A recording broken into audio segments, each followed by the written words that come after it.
नमस्कार दोस्तों, उम्मीद है आप सब अच्छे ही होंगे। आज बात कर रहे हैं एक बहुत बड़े प्रोटेस्ट की जो हो रहा था जंतर मंतर पे। नहीं, मैं फार्मर्स प्रोटेस्ट की बात नहीं करने जा रहा हूँ, तो इस वीडियो को स्किप मत करना। और हर बार की तरह आज भी मेन स्ट्रीम मीडिया अपने बिकाऊ होने का पूरा एग्जाम्पल देता नज़र आ रहा है, चाहे वो अंजना ओम कश्यप हो, सुधीर चौधरी हो या अमीश देवगन, या खुद इनके चैनल जो ज़रा भी एफर्ट्स डालते नज़र नहीं आ रहे हैं और ये पेश करते हैं एक मिसाल कि इनके लिए पैसा ही सबसे ऊपर है और फंडिंग के लिए ये किसी भी पॉलिटिकल पार्टी की पीआर कंपनी बन के ही रह जाएंगे। तो चलिए बिना समय गवाए शुरू करते हैं टॉपिक को और जानेंगे कि क्या है ईपीएस स्कैम। तो ईपीएस 95 की कहानी की शुरुआत होती है सन 1995 से, जब उस समय की कांग्रेस की सरकार एक स्कीम लागू करती है और मैक्सिमम प्राइवेट जॉब्स कर रहे लोगों के लिए एक स्लैब बनाती है जिसमें 6,000 रुपीज़ तक की बेसिक पे काम करे एम्प्लॉयज़ की सैलरी में से हर मंथ 541 रुपीज़ का ईपीएस कटेगा। स्कीम के मुताबिक रिटायरमेंट होने के बाद एम्प्लॉयज़ का कट रहा पैसा या उनको जो भी पैसा उनकी सैलरी में से डिडक्ट हो रहा है, जो कि 541 रुपीज़ है फॉर 6,000 बेसिक पे स्लैब, उन्हें रिटायरमेंट के बाद उन्हें पेंशन के फॉर्म में उन्हें दिया जाएगा।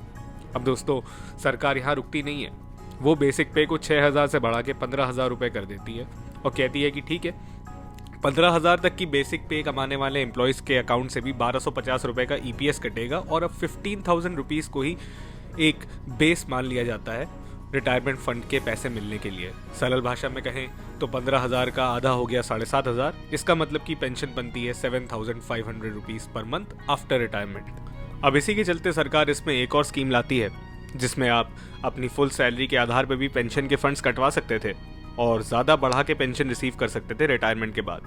अब दोस्तों, ऐसे बहुत सारे एम्प्लॉयज़ थे जो फुल सैलरी पे पेंशन कटवाने की स्कीम को लेके या तो अवेयर नहीं थे या किसी कारणवश वो अपनी फुल सैलरी पे पेंशन नहीं कटवा पाए, तो वो पहुंच जाते हैं कोर्ट, सुप्रीम कोर्ट, और उन्हें भी कहते हैं कि फुल सैलरी वाली पेंशन उन्हें रिसीव करनी है, जिसके लिए वो अवेयर नहीं थे या फंड्स नहीं कटवा पाए थे।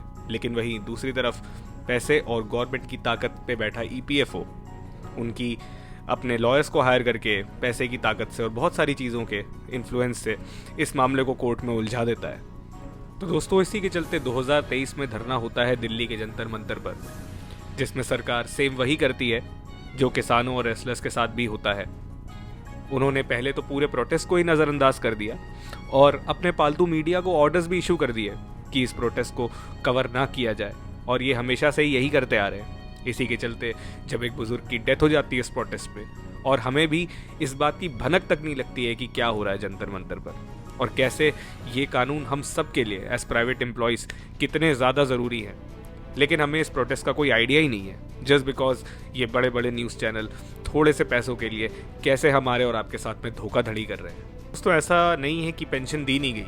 1,000 रुपीज़ मिनिमम और मैक्सिमम 3,000 से 3,800 रुपये तक की पेंशन दी जा रही है प्राइवेट एम्प्लॉयज़ को। लेकिन आप खुद बताओ कि बढ़ती महंगाई में जहां पेट्रोल नियरली 100 रुपये और कई स्टेट्स में तो 100 रुपये से ज़्यादा भी क्रॉस कर चुका है, क्या आप मैक्सिमम 3,800 रुपये में गुजारा कर पाओगे?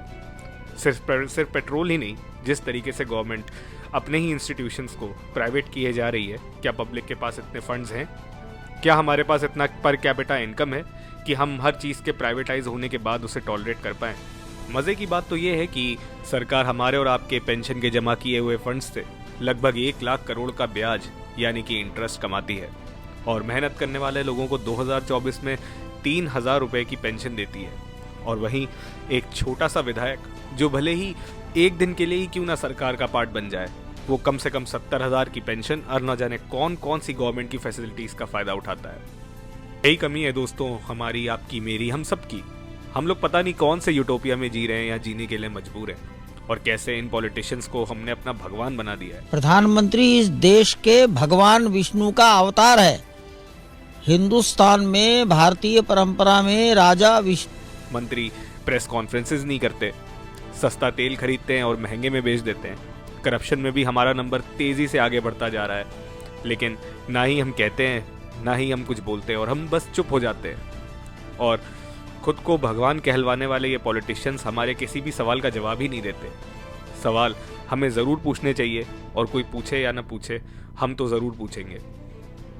तो चलिए इसी के साथ इसको एंड करते हैं वीडियो को। मिलेंगे नेक्स्ट वीडियो में। प्लीज़ सब्सक्राइब कर देना और ज़रूर लाइक तो प्लीज़ कर देना और चैनल को सब्सक्राइब भी ज़रूर करना। मिलते हैं नेक्स्ट वीडियो में। Till then take care, bye bye.